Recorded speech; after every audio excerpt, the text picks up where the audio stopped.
قدیم زمانے کی ایک بستی، لوگ خوشحال تھے مگر اللہ کو بھول گئے، بتوں کو پوجنے لگے، ظلم کرنے لگے اور حق پر ہنسنے لگے۔ اللہ نے اپنی رحمت سے ایک نبی بھیجا، حضرت نوح علیہ السلام۔ انہوں نے پکارا، اے میری قوم، ایک اللہ کی عبادت کرو، وہی تمہارا خالق ہے۔ مگر قوم نے مذاق اڑایا، کہا ہم تمہاری بات پر ایمان نہیں لائیں گے۔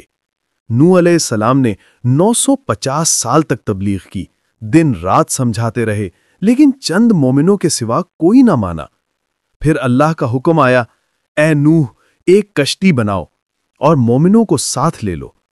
نوح علیہ السلام نے درخت کاٹ کر لکڑیاں جوڑ کر اللہ کے حکم سے عظیم کشتی تیار کی۔ قوم نے ہنسی اڑائی، دیکھو نوح پہاڑ پر کشتی بنا رہا ہے۔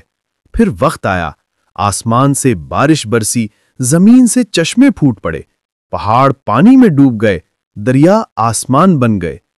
نوح علیہ السلام کی کشتی موجوں پر تیرنے لگی، ہر طرف تباہی تھی، مگر مومن محفوظ رہے۔ یہی انجام تھا غرور، شرک اور انکار حق کا۔ پانی اتر گیا، زمین پھر آباد ہوئی اور انسانیت کو نئی زندگی ملی۔ جو اللہ کے حکم کو جھٹلاتا ہے وہ ہمیشہ خسارے میں رہتا ہے، اور جو ایمان پر ثابت قدم رہتا ہے اللہ اسے ہر طوفان سے بچاتا ہے۔